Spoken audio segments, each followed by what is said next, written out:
Let's roll. Okay, so thank you for joining us this evening. My name is Bruce Campbell. I'm the second vice chair of the County Democratic Committee, and welcome to another in our series of forums featuring candidates for CD-17. You can applaud that. That's a good thing. Although I want to start with something tonight, I think we kind of have to, based on current events. That's not so happy. I assume most of you have heard, but you may not have. Charlie Kirk, who was shot earlier today in Colorado, has died. Utah. The school shooting was in Colorado. Utah. Did I say Colorado? Utah. There was a school shooting in Denver, Colorado as well. So with that in mind, it's certainly an indication of where our country has been headed, how the work that we have to turn it around, to end this violence, to end the use of guns for senseless killing. I hate that phrase, but it's totally senseless. So anyway, I thought we would let's begin with a moment of silence, please, for all the victims of gun violence.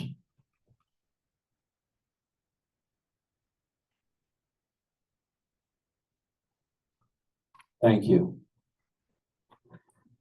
Okay, so there are a number of people here this evening that I would like to recognize. First of all, I want to thank the town of Newcastle for offering us this wonderful space. Thank you very much, the town of Newcastle. And to Vicki Tip, the supervisor. Where's Vicki? Hey, Vicki, thank you. Supervisor of the town of Newcastle has been a tremendous help to us.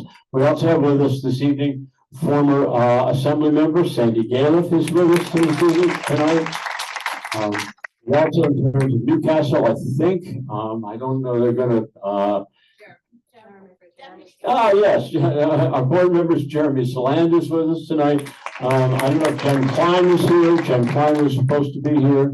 All right, so we thank them for coming and joining us.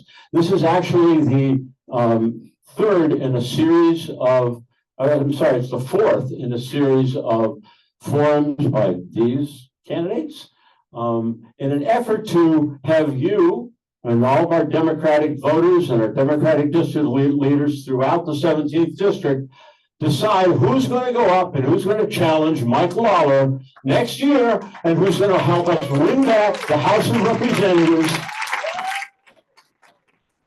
So we can end the madness. I want to thank the candidates for being here tonight. I mentioned the town of Newcastle, and I want to thank especially Carrie Krams, who's the town's AV person. She's been enormously helpful. Thank you. Right here, this is an effort, it's across Westchester County. We have working our Zoom tonight, Brian Goodman, who's from Mount Pleasant. Hey, Brian. And I also want to thank Michael Menard of Bedford, who is helpful in our organizing. So thank you very much for that. I want to thank the Newcastle Democratic Committee, who is our host committee for this evening. And the co-chairs of that committee, Glazer and Jane Silverman. Randee and Jane will be your moderators for our discussion this evening. All right, so before we begin, I also want to introduce the chair of our Westchester County Democratic Committee, Suzanne Berger.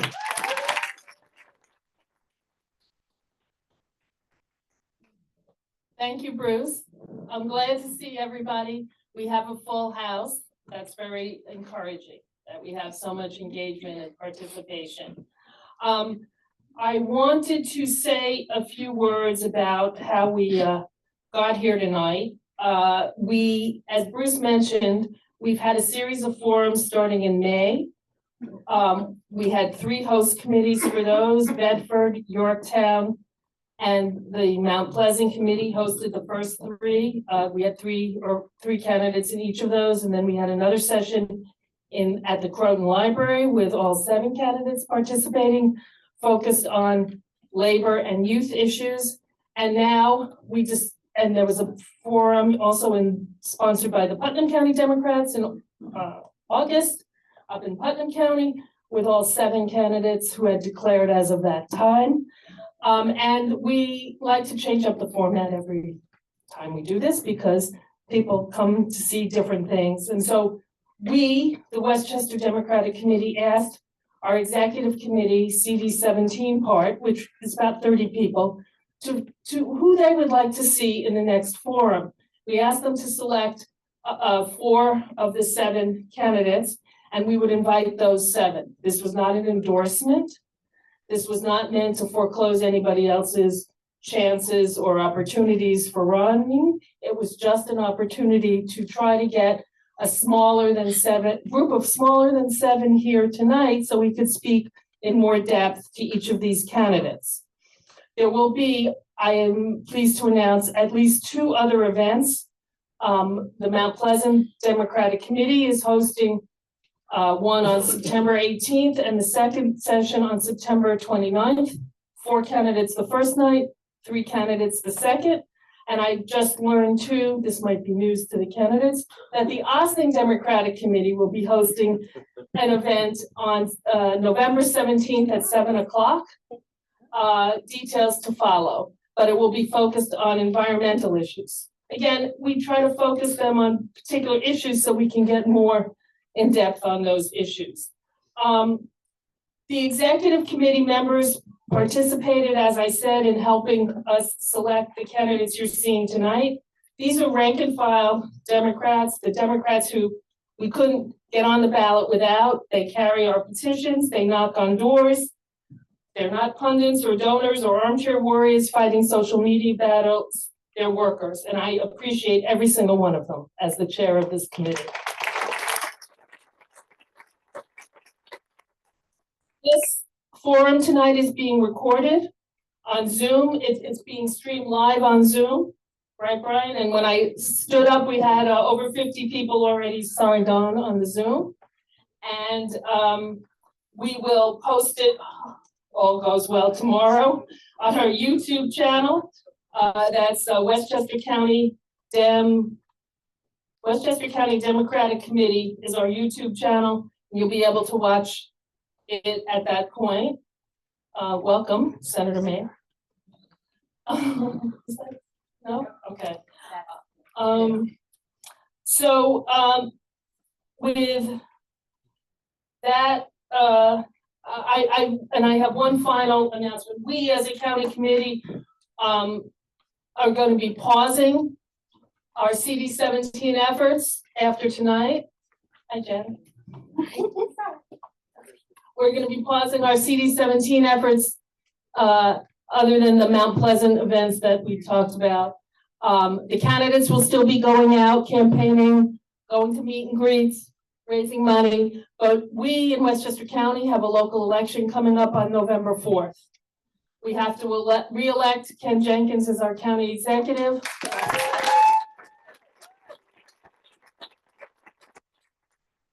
We happen to have a few signs here.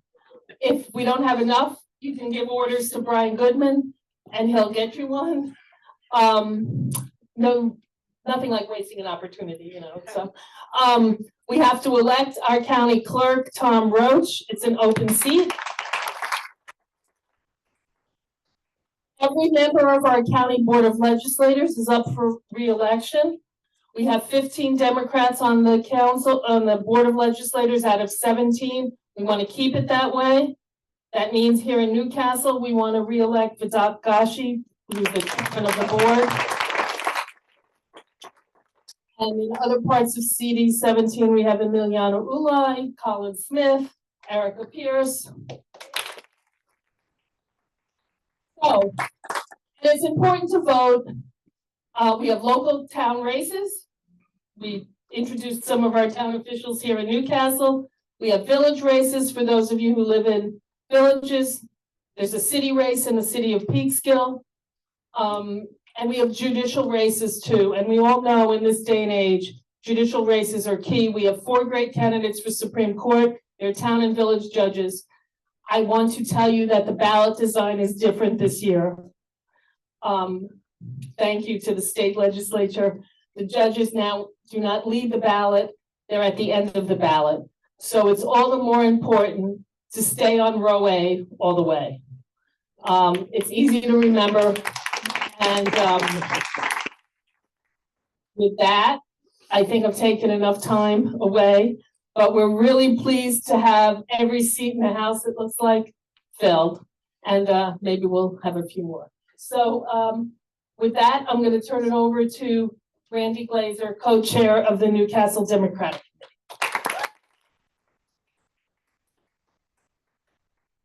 Good evening, everybody. On behalf of the Newcastle Democratic Committee, welcome to the town of Newcastle. I'd like to thank some of the district leaders who helped us this evening, Hank and Louise Rubin, Deb Whiteson, Gail Markells, and Ken Thomas.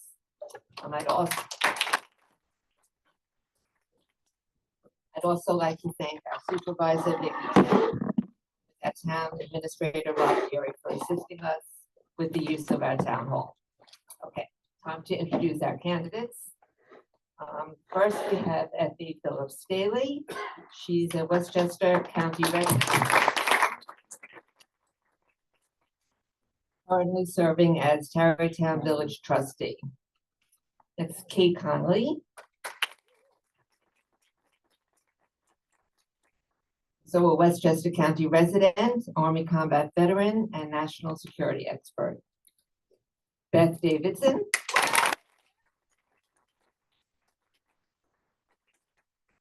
Beth is a Rockland County resident, currently serving on the Rockland County Board of Legislators. And last but not least, Jessica Reinmann.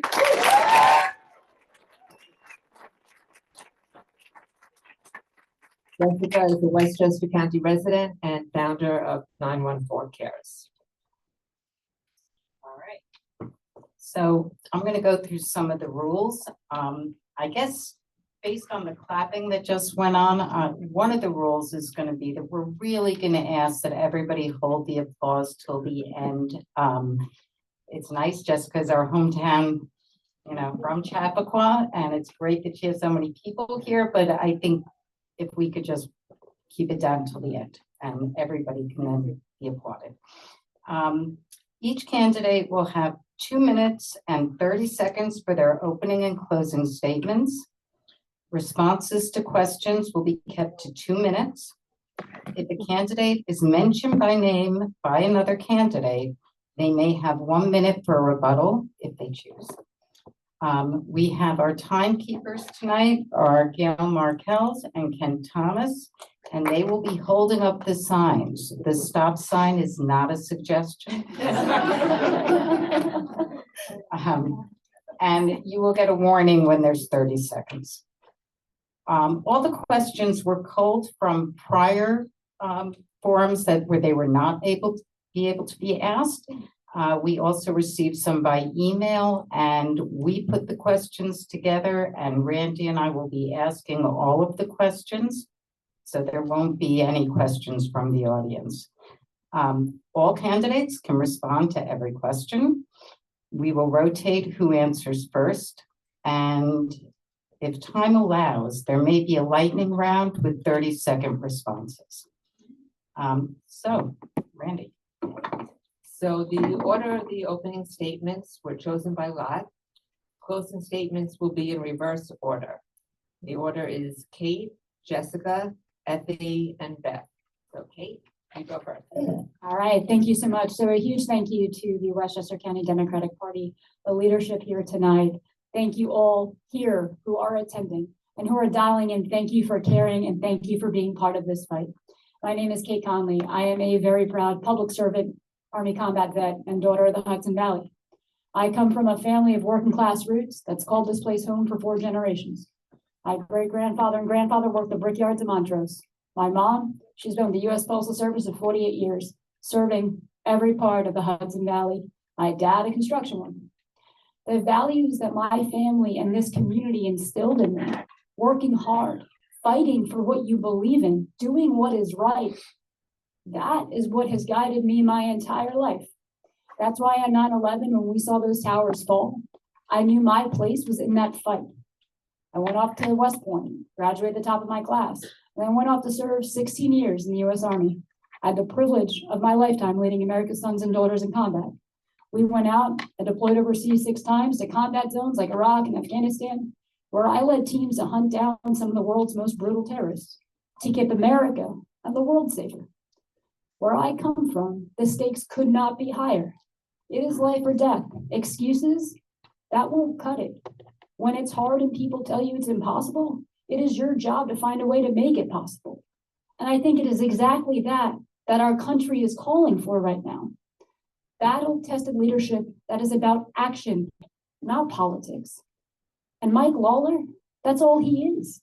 A politician, a career political operative. The man's never sacrificed, never fought for anything but himself. And that's why we're in the mess we're in today. And I promise you, that is the opposite of the type of leadership that I bring. This is not what the country needs right now, is more of the same, more of the corruption, more of the self-preservation and advancement over service. Mike Lawler has faced Democratic politicians and won. He has never faced someone like me, a veteran who has spent my entire life delivering and fighting for this country.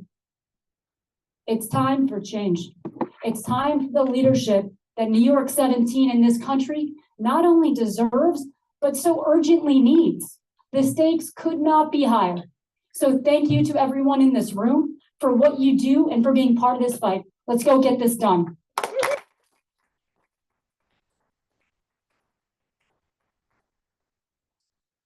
I am going to remind people. So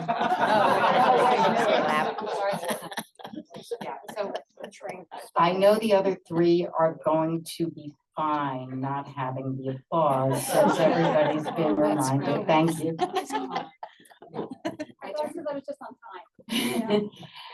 Hi, everyone. It's so great to be here in my hometown with so many of my friends and family in the room. I live in Chappaqua, as you all heard, with my husband and 2 kids and a menagerie of dogs and cats. I've lived in New York my entire life. I grew up in Long Island. I went to SUNY Binghamton and then Cardozo Law School. When I see a problem, I fix it. And 10 years ago, I was driving down Lexington Avenue in Mount Kisco, and I saw families walking to the bus stop without coats. That was not okay. So I pulled my car over and I said to them, "Do you need coats?" And they said yes. And so I drove to Target and I bought those families coats. And the next day I went back there, and the look on the children's faces when they got to pick out their own coats, when they got to put on a warm coat on a freezing morning, it was life-changing for me. It solidified my mission to help my neighbors in need. And it was the day that 914 Cares was born. 914 Cares is a nonprofit that provides basic essentials like clothing, diapers, and school supplies to families in need across Westchester County. We do not work directly with the public. We work with over 200 community partners, some of which are in the room today. And they are school districts and healthcare centers and daycare centers and nonprofits and police departments and fire departments and even the FBI. Whenever there is a family in need, our community partners can come to us and get what they need to make sure that those families survive and thrive. After the red wave in 2024, I was horrified. I knew that the families that I had spent the last decade working for were going to be significantly affected by the Trump-Lawler administration. I knew that the voters were looking for something different, somebody who was not a political operative, somebody who did not put out an agenda that they could not live up to, somebody who understood the communities, somebody who had worked in and collaborated with every single community, a lawyer, an advocate, somebody who would be there for them. And that is why I am running for Congress in New York 17. Thank you. Thank you. Effie? No. Stop the timer. Thank you.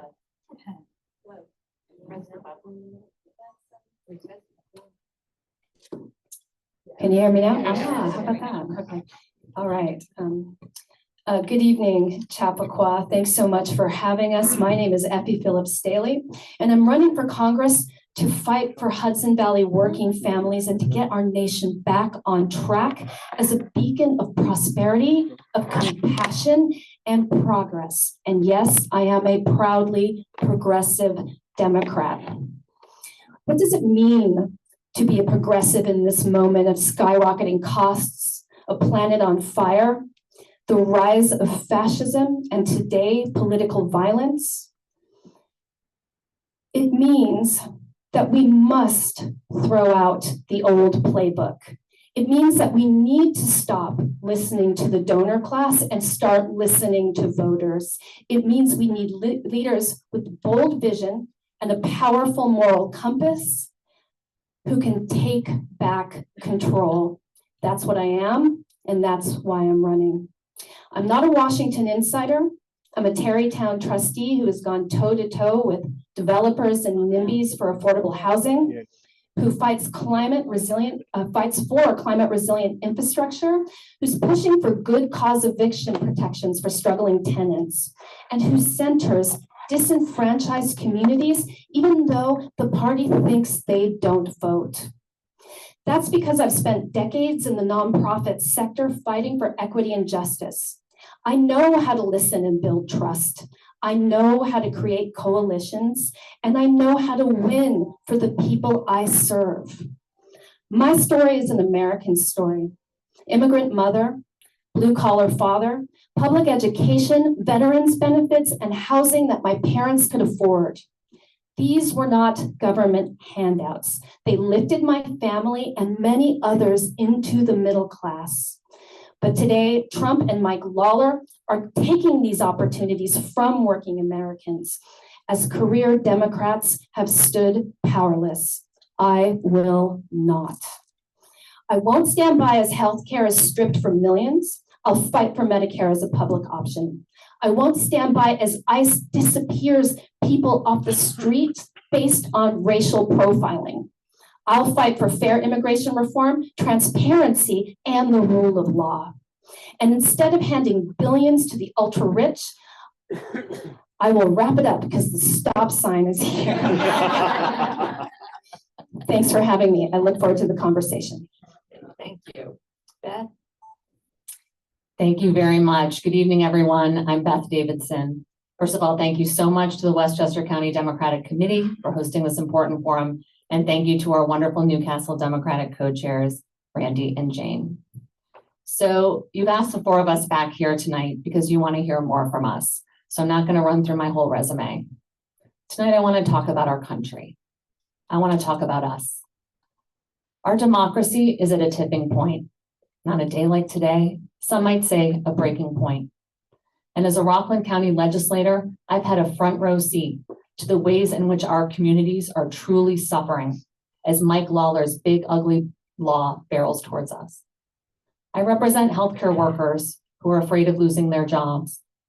I represent people with special needs who are terrified of losing their healthcare benefits. I represent immigrants who are so afraid of being ripped from their families and disappeared.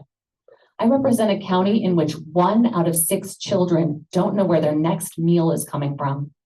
And I just sent a daughter off to college with fewer rights than I had at her age. Of course, you all here know what's at stake. That's why you're here. We have to beat Mike Lawler. And this is not a time to take a chance on who goes up against him. Mike has won this district twice and not by accident. He knows this district inside and out. He has won Rockland County twice, and he's made real inroads with Jewish voters. Here's what I bring to the table. I am a trusted longtime Jewish youth leader in my community. I've already consolidated the Rockland County Democratic Party behind my campaign. And after living here for 20 years, I also know this community inside and out, and unlike Mike, I actually fight for it. There may have been Harris Lawler voters in 2024, but I'll tell you, there have been Trump Davidson voters since 2017, the first time I ran for school board, because people in my community know I fight like hell for our communities, no matter their political party. You don't have to wonder if I can win a tough race. I have done it before. I'm the only one here who's already beaten Republicans in purple territory and delivered the first Democratic supermajority in Rockland County history right in Mike Lawler's backyard. And you don't have to wonder what I might do in Congress. I'll tell you tonight what I am doing right now to fight for my constituents, protect critical services, and stand up to Donald Trump and Mike Lawler every damn day. That's the fight I'm ready to take to Congress with your support. Thank you. So we will start with question one. We'll start with you, Effie, and then just go down the line. Okay. What specific policy proposal do you have to bring jobs back to the Hudson Valley? Critical to my suburban progress agenda is housing. We're 5 million housing units short in this nation, 66,000 short in this district. That is the number we need to bring the cost of housing down, to bring rents down. If we as a nation, as Congress, put forward a bill that mirrors the infrastructure bill that Biden so wonderfully put forward and focus on a housing bill, the jobs that will come are, as you can imagine, with construction and spreading all the way through. It is absolutely essential that we address this critical need, this human right, and we can do so while increasing jobs within this district. Thank you. So the questions of, do you want to keep going? All right. So the questions about jobs. I will tell you that our society is not prepared for the level of entry-level job displacement we're about to see with AI becoming increasingly available across industry sectors. We're going to see what we saw decades ago with manufacturing and blue-collar workers, where we saw entire populations and communities displaced. That is coming to the white-collar side with AI and the capabilities it's bringing. Where I am 100% focused is in creating the economic opportunities for the current workforce and the future that can harness and take advantage of the economy we're going to be facing, not the past, but the future. Right now, we are failing to do that. And this is why change leadership matters so much. For the first time in modern American history, the economic prospects of young Americans are worse than their parents. That should be unacceptable in America. Look, I am a product of Hudson Valley Public Schools. Neither of my parents graduated from college. I got to go to West Point and Harvard and MIT and do the things I've done because public school educations gave me the foundation to do that. I will tell you going forward, I believe public school education will be more important than ever. I think we need to invest tremendously in our trade school programming to include BOCES and other CTE programs. We've got to create opportunities to the middle class that aren't relying on a 4-year college education that may bankrupt most families. It shouldn't be that expensive to be in middle class America. Instead, we need to be talking about how do we help with healthcare jobs, with trade skill workers, and how do we connect that to the failing critical infrastructure that we must absolutely rebuild. Taking this on requires bold leadership that knows what the hell they're doing.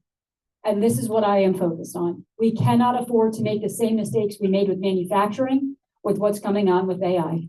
And so here in the Hudson Valley, I will tell you, we have to do far better to make it available for folks my age to be able to not only start and leave families here and stay here, and I'm getting stop sign.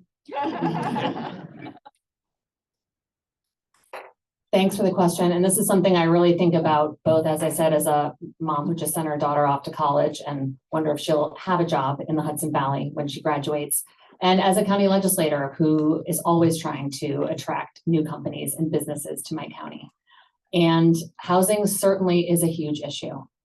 That's why we're attracting lots of data centers and warehouses, places that don't need a lot of jobs. I'm really proud to say that I was one of only 2 Democrats the year I ran that was endorsed by the building trades. And we talked a lot about this. How do we attract projects? How do we attract businesses? Who's going to want to come and build when the workers themselves have no place to live?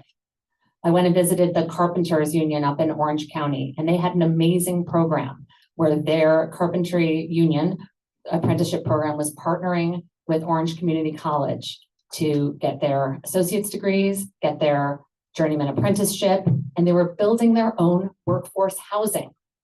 It's such an amazing idea that we could replicate other places. Public schools also extremely important, and they go hand in hand. If we can't attract good teachers, if we can't attract the healthcare workers that will take care of our families and take care of us, we see the consolidation of healthcare and the driving up of costs. When I was out striking in front of Nyack Montefiore Hospital with the nurses, they were telling me that more and more of them were having to move north out of Rockland County and out of CD-17 because they just couldn't afford to live here. And then let's not forget the clean energy jobs that were slashed in the One Big Beautiful Bill Act, or the Big Ugly, as most of us call it.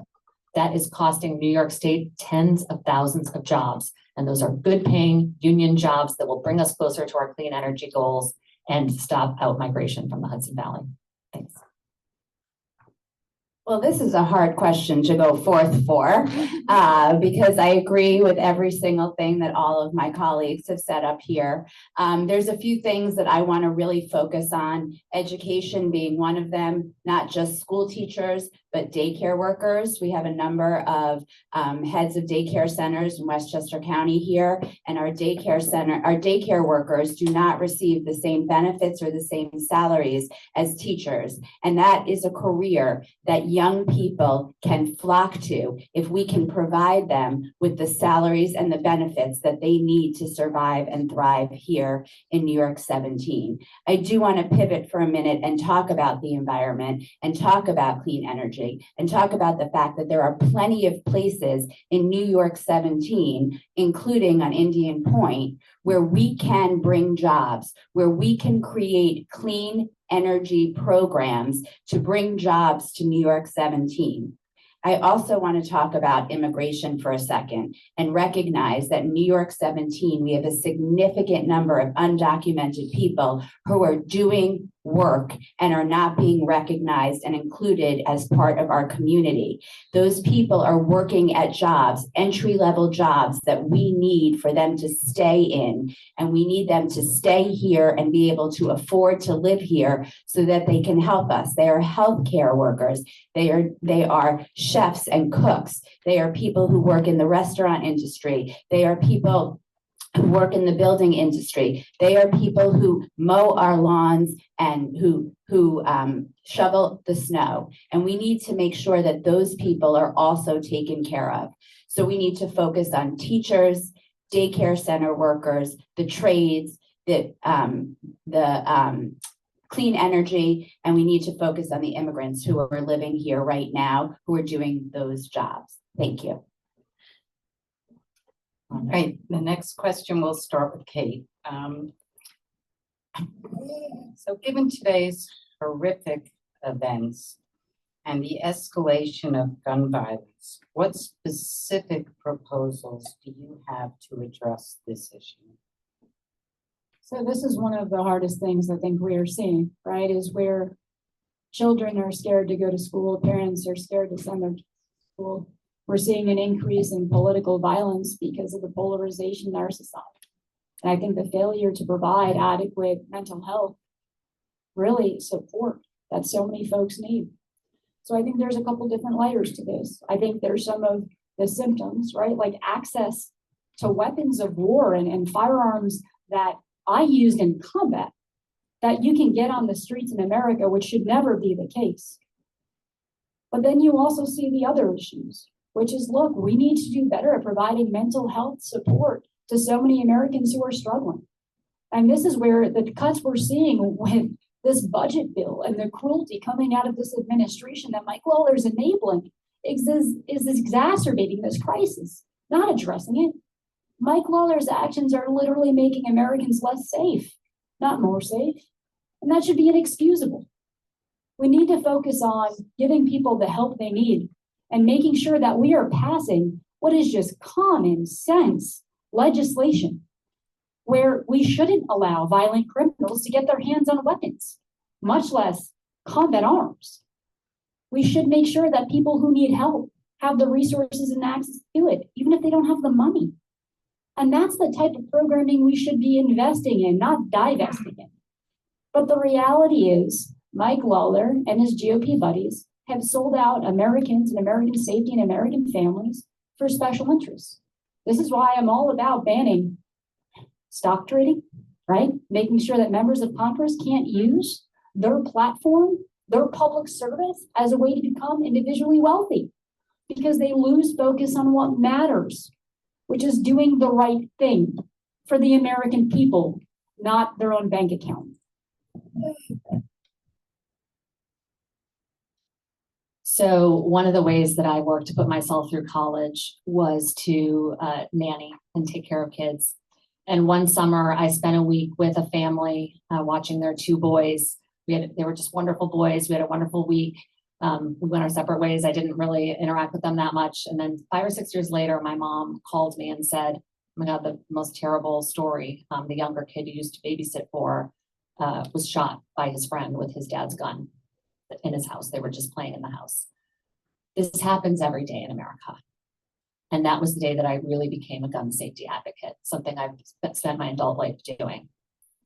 And when I ran for county legislator, I ran on passing a law requiring signage at every gun store so that people would understand the public health risks of owning a firearm in the home.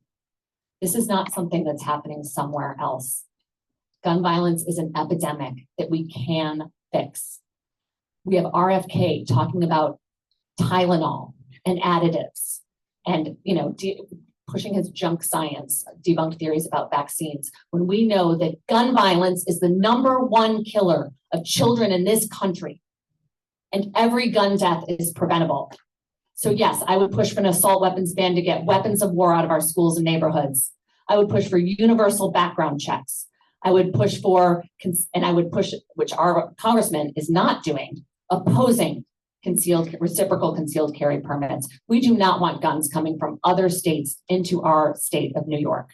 Those are specific things I would push for, along with stopping the gun industry from being shielded by immunity and firing our congressmen who stripped Medicaid and SNAP benefits away from our communities while giving a $1.7 billion handout to the gun industry. It is inexcusable, and we can do better, and we will.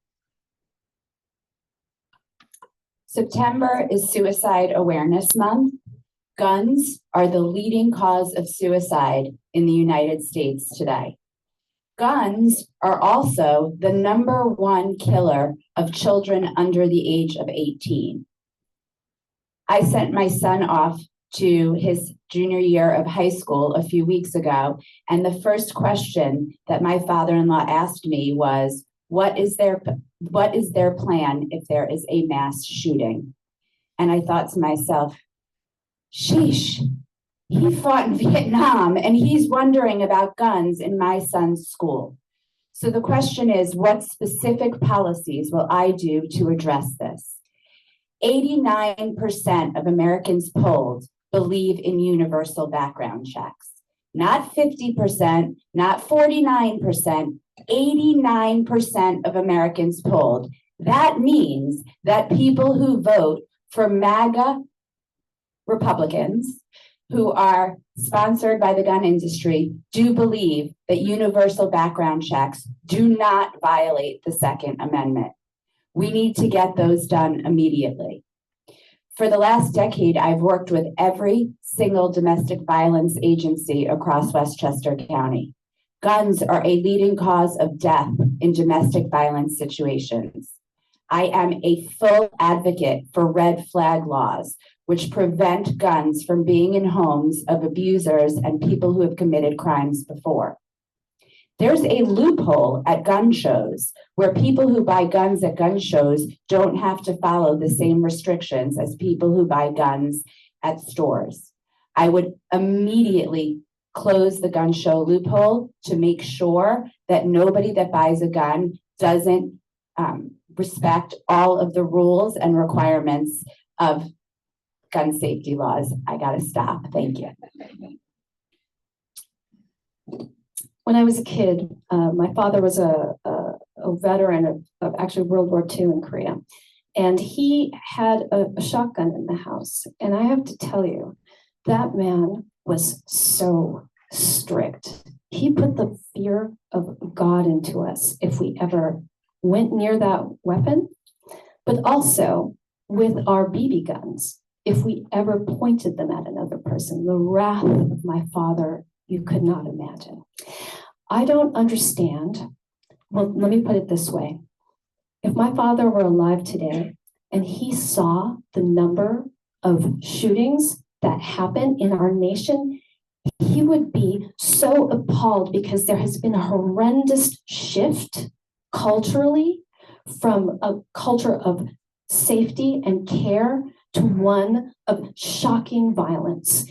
The presence of assault weapons, that they're even available, is appalling. The lack of mental health care, and I will have to say, with the big, beautiful bill or the big, ugly bill, I don't understand how Trump or Lawler could say that they're pro-law enforcement when they took away funding from law enforcement for domestic violence protection, for gun safety protection. The doublespeak is disgusting. I, of course, agree with everyone here in terms of everything that they've said, but I will say one more.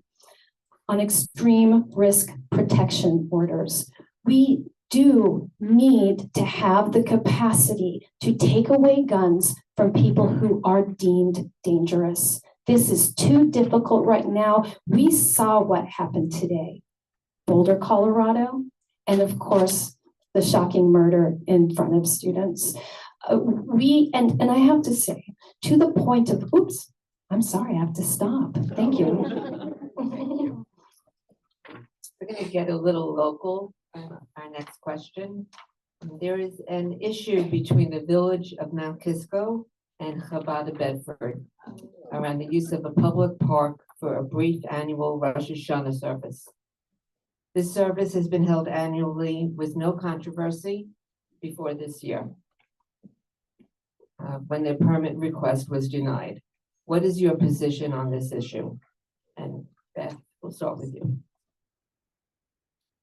So I can relate to this personally because I remember it was the day after an anti-Semitic incident in our town. There was swastikas found in a Starbucks downtown.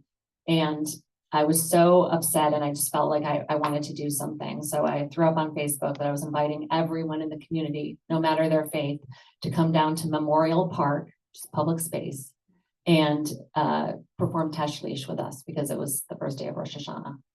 And it just felt like the right thing to do. Let's cast away, our hatred, our suspicions of one another, whatever is living in people's hearts, and really come together as a community and support each other. The first person to show up was the mayor of our village, Don Hammond. I'll never forget that. And probably a couple dozen others showed up too. That's what people do when they rally together, and that's why people need sometimes their faith to bring them together. We certainly, in Nyack also have a Christmas tree lit in the middle of our town. We have Easter egg hunts in Memorial Park. It's part of being a wonderful, vibrant, diverse community, is appreciating, enjoying each other's celebrations. And so I would support Chabad continuing its wonderful tradition, and along with every other faith community that wants to share its own celebrations with each other. As a loud and proud Jewish woman, I have been advocating for Chabad of Bedford for the last 2 weeks since this issue came up, both on social media, although I really don't like keyboard warriors, and behind the scenes, speaking with local electeds and members of that community. I stand with Chabad of Bedford, and I always will. For the last 9 years, I have made sure that Holocaust education is available through the Holocaust and Human Education Rights Center in every school district across the Hudson Valley. Personally, I have brought Holocaust education to the Chappaqua School District and to Hackley. I have made sure that education on the atrocities that happened to the Jewish people in the 1930s and 40s never happen again. Never again. As a lawyer, I can tell you confidently that the town of Mount Kisco is committing something that is unconstitutional. This is unconstitutional. The Constitution says that we have a right of assembly and a freedom of religion. If they are going to hold any other religious events in any of their public parks, not just Leonard Park. They should allow all religions to host events there. And what I'd like to say to every single one of you is that on September 23rd at 3 p.m., I will personally be in Leonard Park with my family to listen to the shofar being blown. And I hope that many of you will come and stand with me and stand with Chabad of Bedford. Thank you. As a trustee in Tarrytown, one of the most wonderful things I think we are able to enable is the celebration of who we are. Here in this pluralistic society, it's so essential for us to know, to celebrate ourselves and also to celebrate each other. It is baffling to me that this was approved and then taken away. I think it is critical within a village that we come together in any municipality in this way and celebrate each other. The worst thing we can do is stay in silos. The best thing we can do is to be in public with each other. That's something you love, you know, when you see my kids in school. And when I went to school, where I grew up, it was extremely diverse. Lots of immigrants, lots of celebrations of each other's culture. This is normal.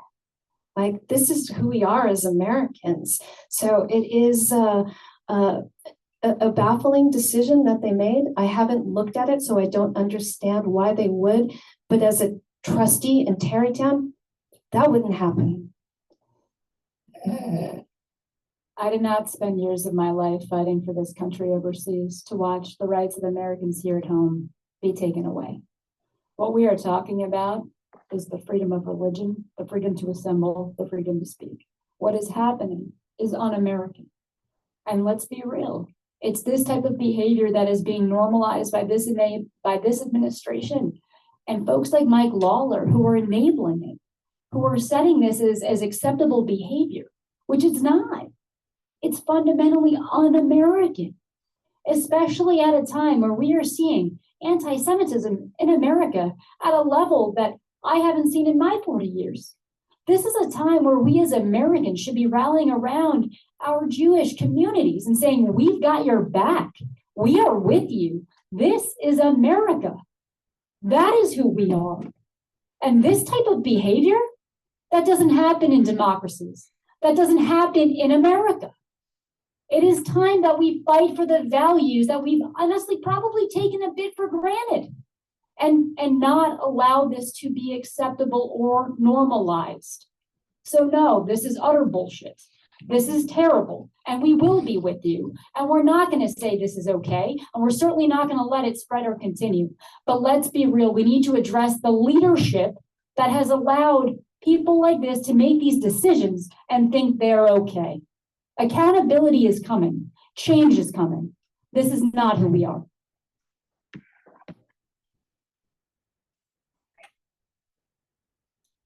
Okay, so next question, we'll be starting with Jessica.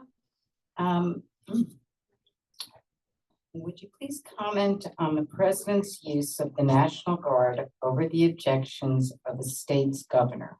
What specific tools might be available to the Congress to stop this from happening? Oh, God, I hate turning on the television every day. I hate following J.B. Pritzker and Gavin Newsom and all of the other governors who are having to make decisions left and right to protect their citizens. I hate that there are vehicles of war on our streets. I hate that this summer, when my daughter was living in Georgetown, where she will tell you that the worst crime are the big fat rats, and she came home one day and there were literally army vehicles lining the street where she lived. And oh, by the way, there were people in the corner using drugs and nobody was arresting them. So what can we do in Congress? Well, number one, the first thing that we can do in Congress is to turn the House blue and change the Speaker of the House back to Hakeem Jeffries, because the Speaker of the House is the most powerful person in the United States, not the president, not the head of the Supreme Court, the Speaker of the House. He or she, I wish it was she, he or she decides what bills come to the floor. They decide when they vote to allow for the president to do things. They decide when we get to hear from different people, whether it be secretaries of war. Oh, did I just say that? There's a Secretary of War now. And so what can we do? We can really make sure that we stop this craziness. We can make sure that we don't look like Germany in 1933, because the only thing that I can think about when I see those vehicles on the street are the pictures I have seen of Nazi Germany in 1933. We cannot go back there. And with Trump and Lawler in the White House and in New York 17, we are getting there. The most critical thing that a congressperson could do, or Congress could do, is be a check on the other branches of government, which has completely abandoned. Republicans have abandoned this fully, and Mike Lawler has abandoned it fully. When I gave my introduction, I said something quickly, but I'm going to say it again. I don't think we're slipping into autocracy. I think we're there. It is an awful, sobering thing. The other day, I really grieved about it a lot. But I think as we go to flip Congress, we're not just getting rid of Mike Lawler. We're doing what we have to do to make government function as it should. And we cannot wait. It is existential. It is a trial run to put our military in democratic cities when we know that crime is higher in other states. This is just a test run. I'm immensely proud of the people who are protesting in the streets. We have to protest in the streets. We have to practice corporal politics. We have to be visible. And I'm sorry to say it because I know it's very sobering. And we need to hold our elected officials accountable. And I will say this, we have an immense privilege here in the 17th district that we have the opportunity to take out one of the most vulnerable Republicans that is there. And none of us can rest until it's done. There has to be a level of action and activism that we have never practiced before, because our democracy needs us to save it from where it's at right now. Thank you. I think this question is just another example of why it matters so much to have the right person beating Mike Lawler, because we don't have time in January of 2027 for on-the-job training. You need someone who can get into that seat and sprint, to undo the pain, to roll back the harm and the cruelty and what is happening, and to actually put effective checks on what is going on. I am the only one up here who has actually worked with members of Congress, with committees. I've written federal legislation. I've overseen national budgets and executed them. I have done this work with Congress and seen where it has failed and where it has succeeded, but mostly failed. And right now, what we need is someone who can sprint on day one to understand the levers, the opportunities, the authorities, the means that are there to hold these people accountable and to stop the pain. And that is real. What you're talking about with the National Guard, what we've seen with other federal entities being used to augment ICE and conduct these illegal activities, those are things that are not authorized by Congress in the budgets that were supporting those actions. These are things where there are measures to hold entities, to include political appointees in these departments and agencies accountable. I know because I've lived through it. We are not, as a Democratic Party right now, doing everything we could be to slow this harm down. And it really upsets me. We should be doing better even now. But this goes back to why this race matters so much. Because we can do more if we are in the majority. And this is why I'm making this case. Look, I'm doing this because I love this country and I believe our best days are still ahead of us, but we have a lot of work to do to get us there. And we have to stop what is happening. And that means we need someone who can do that on day one, not 100.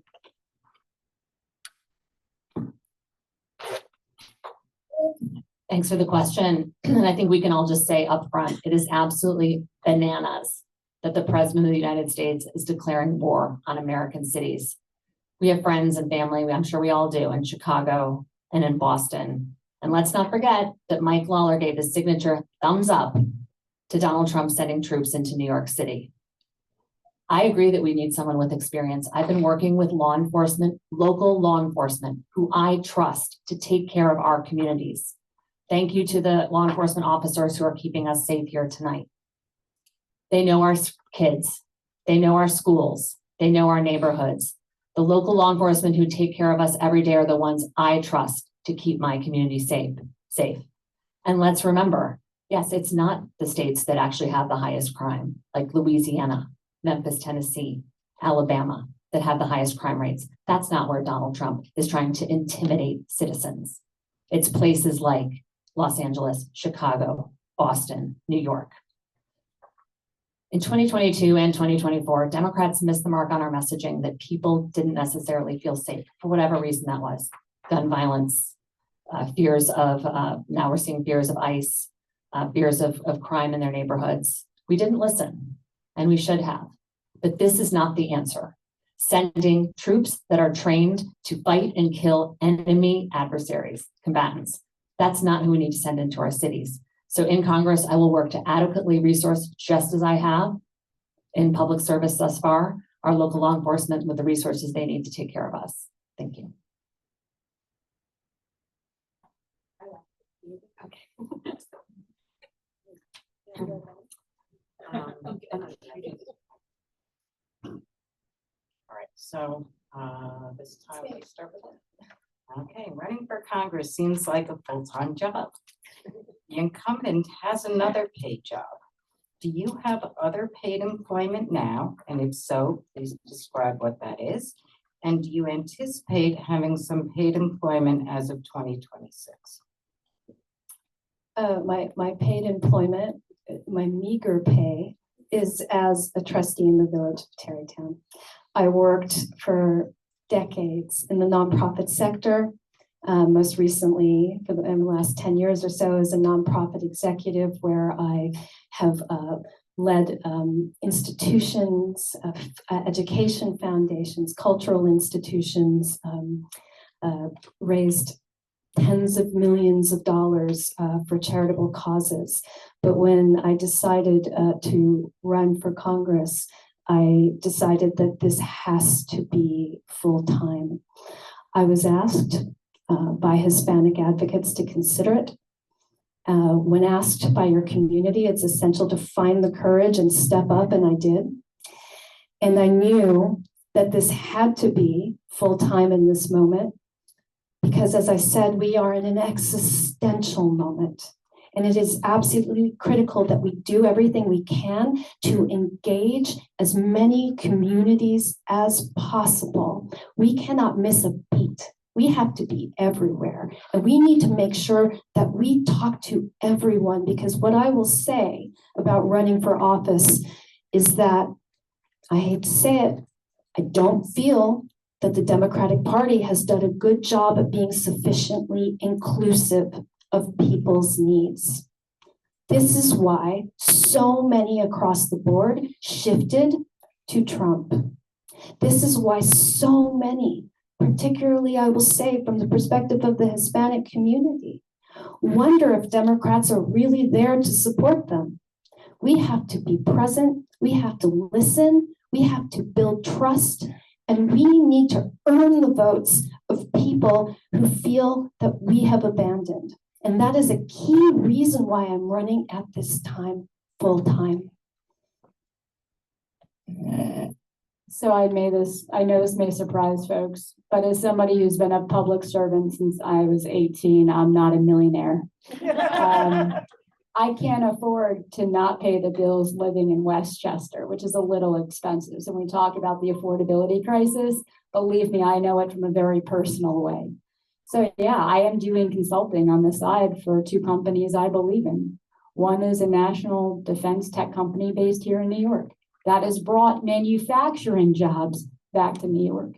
And I'm helping them navigate the challenges that they were facing operating here and providing for the next generation of military capabilities that this country needs to keep Americans safe. I'm incredibly proud of that company and the work. I'm also consulting for an AI company that's also helping our intelligence community and the DoD. I'm gonna call it the DoD, or if it's called the DoW, where the hell they're renaming it. But when I talked about earlier, the level of displacement that I am seeing coming from AI to entry-level jobs, I'm sharing that with you as someone who's literally working in these fields and seeing it coming. We're talking about 20 to 30% workforce displacement over the next 3 to 5 years. That's what I'm hearing in a lot of the conversations I'm having with the tech industry. So yes, I do need to still pay the bills, and my career as an Army officer didn't really help with saving a lot of money. But I will tell you, I think the jobs I'm doing right now, supporting these small businesses, these medium businesses that are doing this incredible work, is going to make me an even better member of Congress, because I'm seeing what's coming and the challenges that the private sector is facing. And by the way, what makes America the powerhouse it is our ability to innovate. It's our economy. It's all of these things that we must continue to invest and drive forward in to be a global leader. So, yes.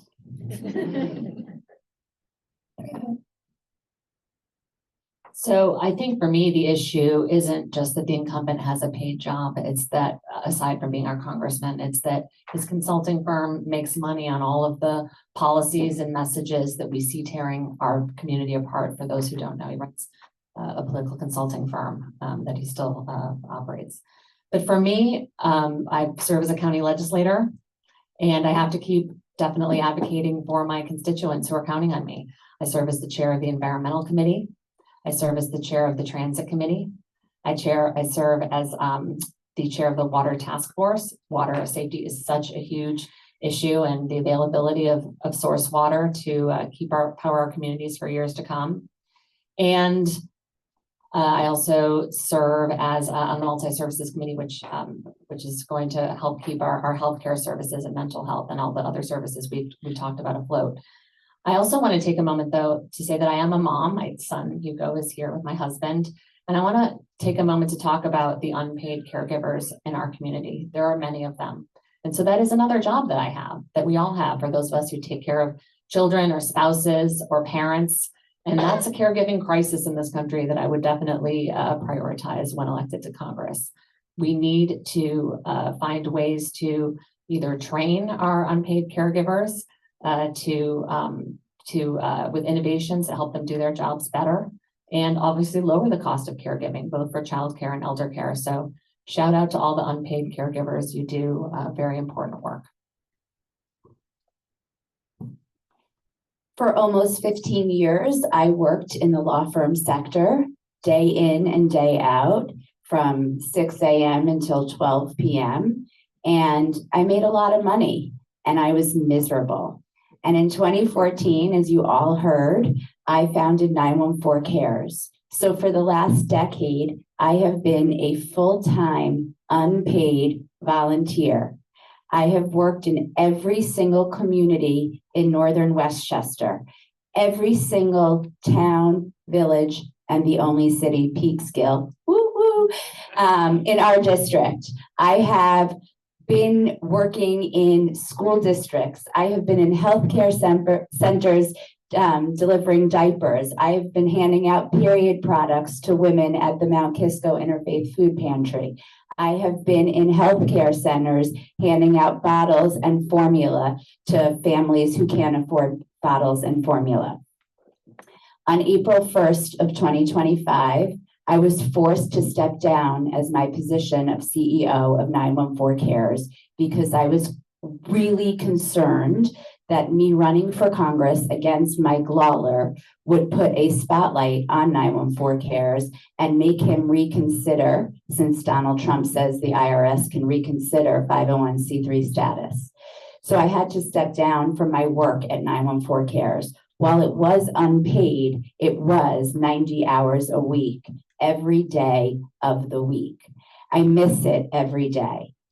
I am still going into every under-resourced community, and now I have been involved in the Haitian under-resourced community in Rockland County, and I'm so happy that Ronald is here joining us today. And I will continue that work. I will continue to be an advocate for under-resourced and marginalized communities, and I will continue to run for Congress to make sure that Mike Lawler only has one job in 2027. Okay, we're going to now move to the lightning round. We actually have the time for a few of those questions. Exactly, because I just have to say, the rule following, kind of amazed. Thank you all very, very much. More women.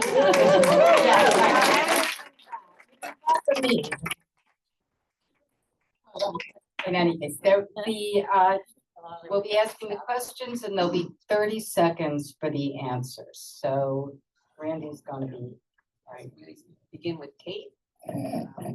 30 seconds. What House committees would you seek to join?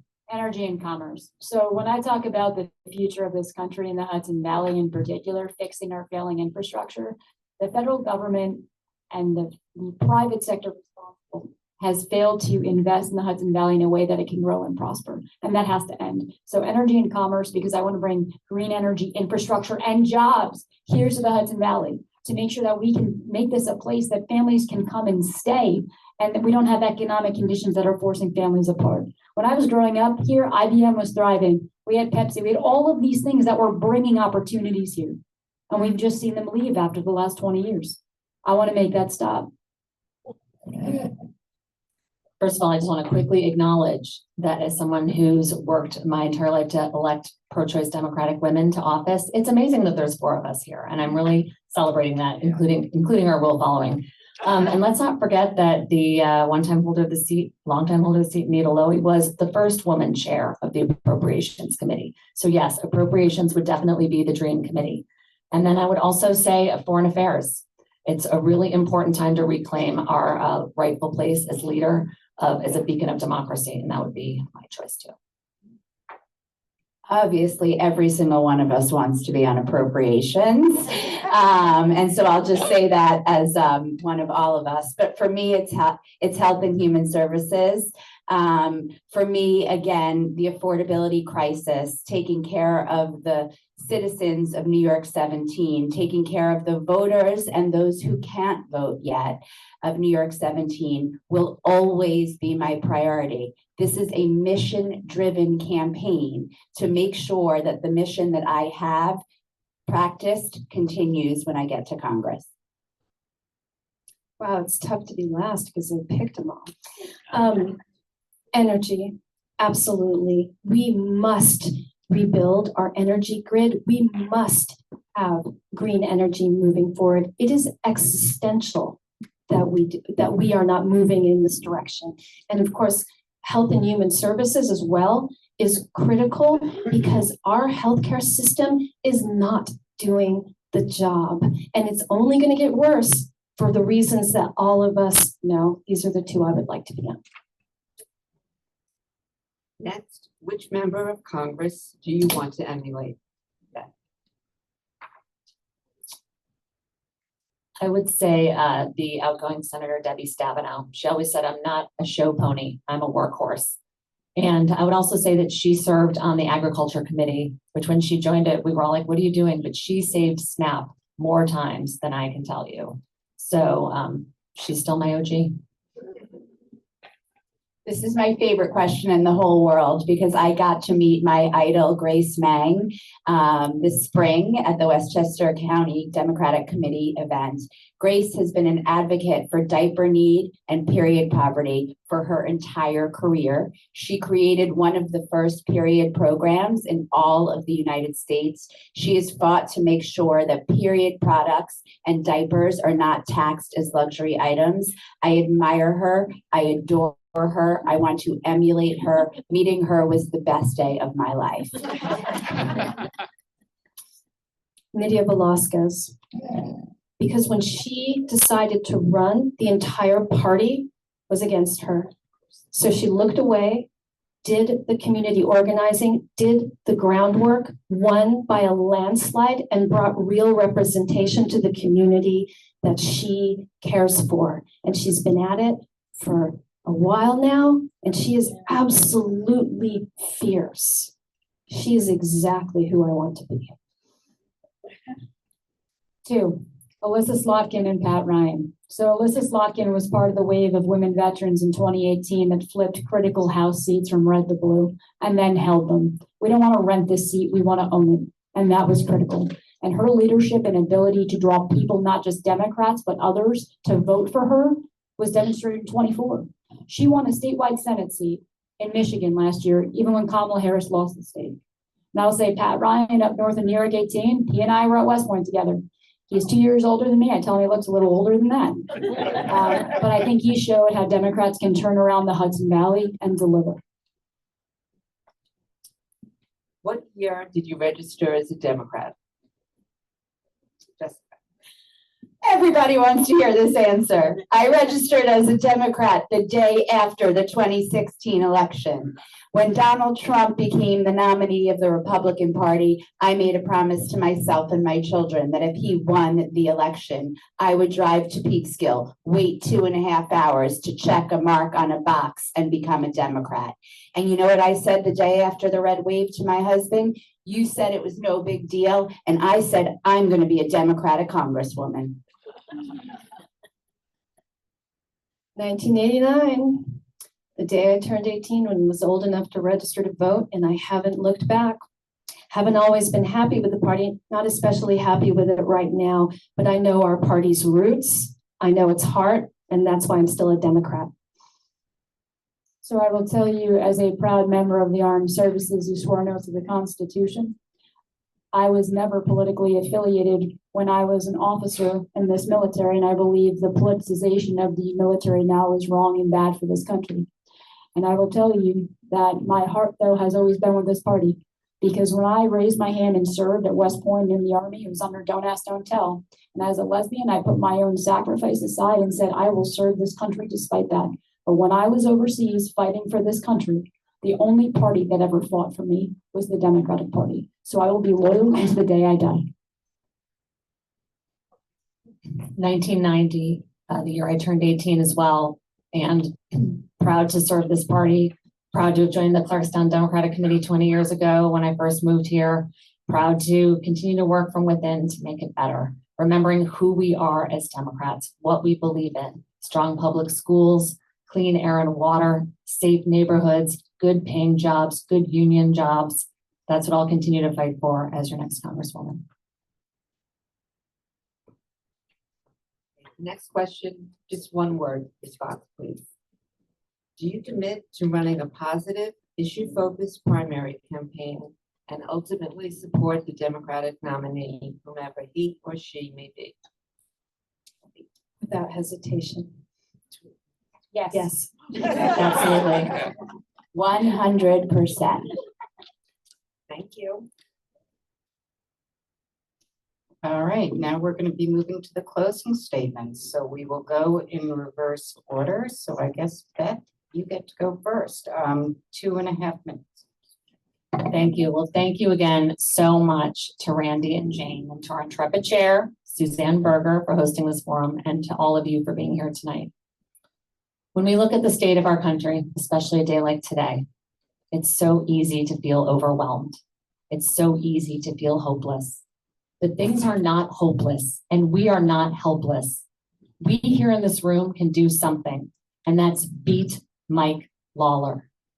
We can't stop Donald Trump's dangerous agenda if we don't flip New York 17 and take back the House.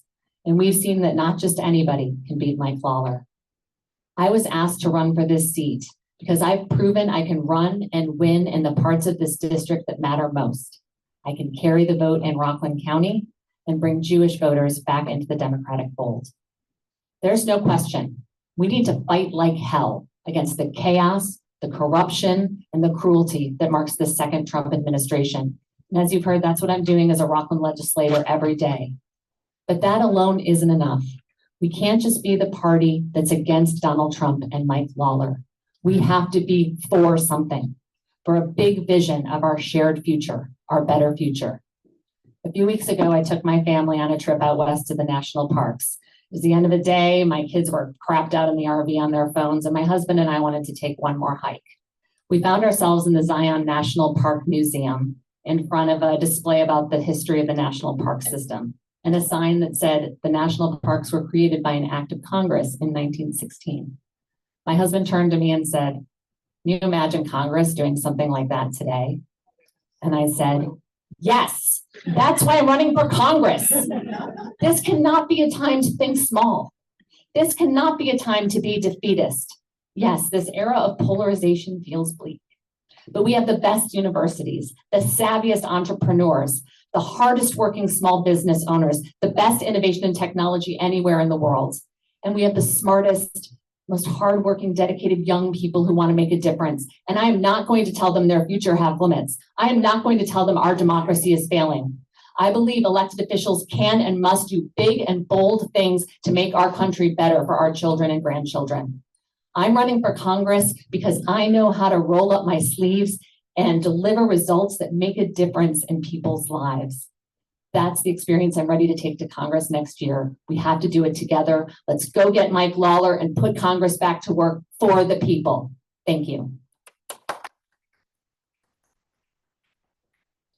We'll allow the applause now that we're.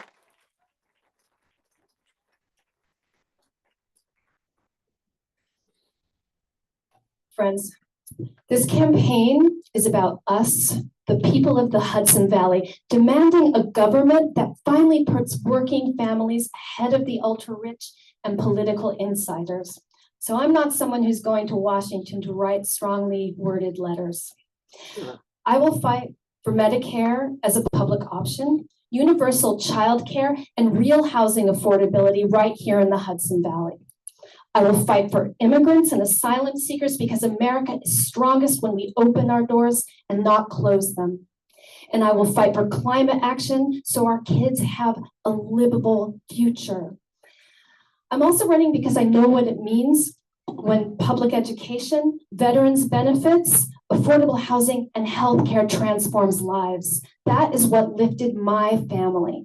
That's what built the American middle class. And that's what Trump and Mike Lawler are taking away from us right now while the DNC is trying to figure out its messaging. This must stop now. This is our moment to stand tall, to throw out the failing DNC playbook and authentically address the needs of people, not the systems of power. So I'm asking you to take a look at my suburban progress agenda. It was built by looking at real people's budgets and finding answers to address the needs. And I'm also asking you for your support, not just tonight, but every day until Election Day, because when we organize, when we fight, and when we imagine and deliver a bold future where all of us have a chance to thrive, we will not lose. Thank you so much for being here.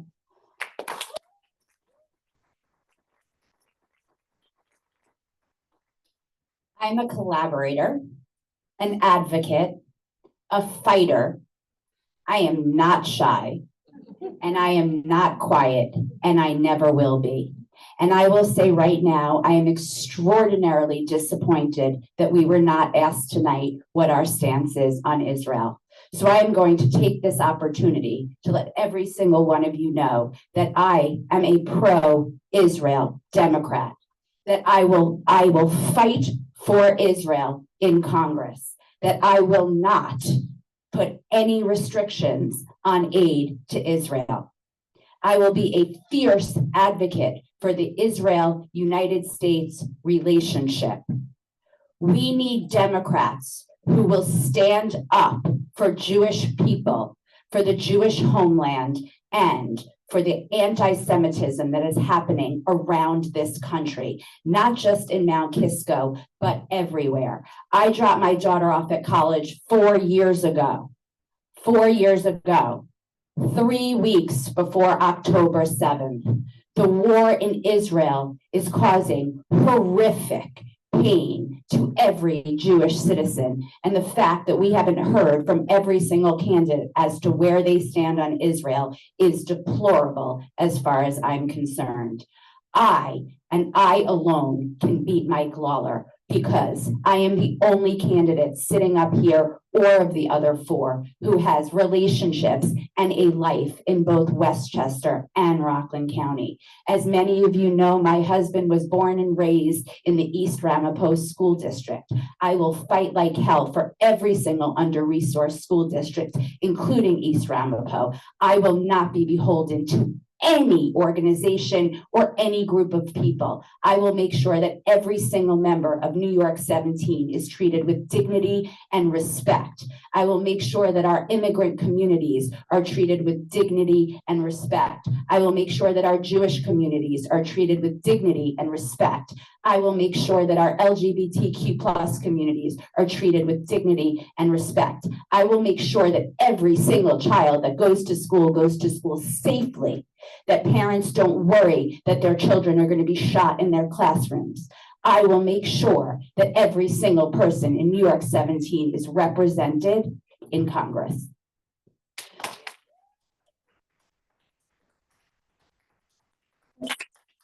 I'd like to ask the moderators if we could address the question that Jessica puts forward on the situation of Israel and Gaza. If that's something that we can. Oh, forgive me. I'm sorry. You might do it. So, look, the lady is up here. I have so much love and respect for, truly. And I think many of us are going to be friends for years and years to come. So this competition is not personal. But what I will tell you is very personal for me, is winning and sending Lawler packing. Because the reality is, all of these things we talked about today, we don't get to fix any of them if we don't get to govern. And the only way we govern is if we win. And beating Mike Lawler is going to be hard. We can't lie to ourselves. 28% of registered voters in this district are unaffiliated or independent. The only way we win this district is if we win not just Democrats, but the middle. And that is where I do believe I am different. Look, blue collar roots across this district that's gone off and fought and defended this nation, to include working with Israel, tremendous partner, we'll get back to. But all of that because I love this country and believe in it. And I will tell you, the only way we win and get a different outcome than we've seen in 22 and 24 is if we have a candidate that can put the entire district in play. This is Moneyball, ladies and gentlemen. Michael Lewis, great author, former resident of New York 17, by the way, and a great movie with Brad Pitt if you haven't seen it. But that is real. We have to win by more and lose by less, and we have to appeal to the middle and bring them over and show them that they can pick a person over a party, that we believe in America where the best days are still ahead of us, not behind us. But that requires work and community and coming together, not around party lines or political divisions, but remembering we are Americans first. We are neighbors first. And I believe I can unify this district because I have fought and put my life on the line for everyone in here, not depending on how you register to vote, but by just the nature of you being a person here. And I think that is a game changer, because when you look at this district and the level of service and patriotism that is here, it is significant and it is special. And I will tell you, we can win, but we will need to do this differently. Mike Lawler has faced and beaten politicians. He has never faced someone like me. He's never faced a patriot who has fought and delivered. And I think that is what it's going to take to win.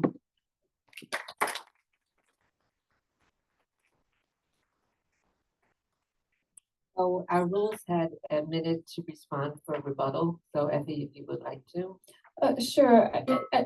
Thank you, and Jessica, anyone else as well. for bringing up the issue of this war. And I'm going to say, all of us do call time. And within my call time, there are two issues I hear about consistently, almost the only two issues that I am asked as a candidate. The first is deep frustration with the Democratic Party, intense frustration, and tied closely to that is anger over the war between Israel and Gaza.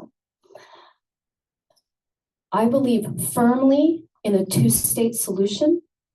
I believe firmly that this war has gone too far. I believe firmly that the hostages that are still alive and the innocent civilians who are caught in the crossfire deserve a chance to live. And the only way that will happen is if we fight for a permanent ceasefire. We have to prioritize lives, not geopolitical progress, geopolitical politics. And I'm sorry, I'm going long, but I'm going to say this last bit. And I don't believe the United States has exercised enough pressure to stop this war. In Congress, I would.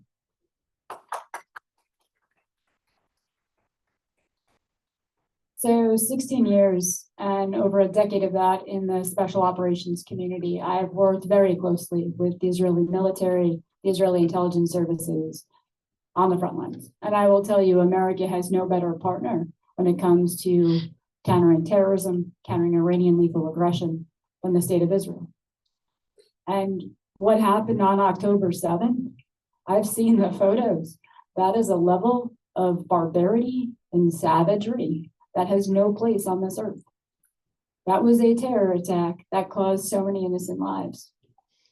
Now, I will tell you, as someone who has been to combat, the last thing we ever want is to see conflict or war. Nobody wins. And humanitarian aid is a huge part of being able to reconstitute and rebuild and get to a political solution. There has to be a two-state solution. There has to be. But we also can't simplify our relationship with Israel down to one talking bite or soundbite.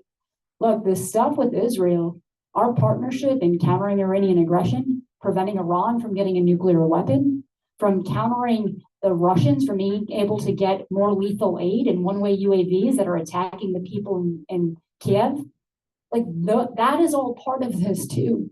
And so I just caution us from oversimplifying some of it, because there are so many layers to this that we can't. And I think this goes back to why having a member of Congress who gets it is so important. I'm sorry for the stop sign. I'm sorry. First of all, I want to thank Cait several questions ago for saying to the Jewish people, we have your back, because it has not always felt like that. As a Jewish woman who belonged to a synagogue in Westchester for 12 years, served on the board, and as a mom, of course, the principle of Tikkun Olam, repairing the world, guides my work, my every day. And the scenes that are coming out of Gaza are heartbreaking. And the truth is that Bibi Netanyahu will continue escalating as long as it keeps himself in power. And Donald Trump and Mike Lawler are too weak to stand up to him and end the war, achieve a ceasefire, bring the hostages home. Israel is the most important ally that we have in the Middle East, but Bibi Netanyahu continues to make that relationship more and more difficult. And we do need a change in leadership of Congress that takes back the power that it has to declare war and fund war, and bring the hostages home and finally bring this to an end so that we can all feel like the world has our back. I'm going to assume that I get a minute, since I didn't name anybody, but it was just my closing statement that people were responding to. Thank you. I want to be very clear that I am a humanitarian, that I started 914 Cares to help my neighbors in need. and that I believe that everybody in this country and around the world deserves to live with dignity and respect. I believe that it is the requirement of developed nations around the world to provide humanitarian aid in Gaza and Sudan and Haiti and wherever else there are humanitarian crises. That aid would be much easier if Donald Trump and Mike Lawler had not slashed USAID, and if we had people on the ground and help on the ground in the Middle East, in Haiti, in Africa. That would be much easier. I am a humanitarian. I believe that every person should be fed, should have medical care, should have period products when they get their period. I believe that every baby should have diapers. I do believe that it is not our responsibility as Americans to make decisions on governments in other countries. We hate Donald Trump. We need to oust Donald Trump and his enablers like Mike Lawler. Okay, well, I let other people go. All right. Thank you. Thank you very much, candidate.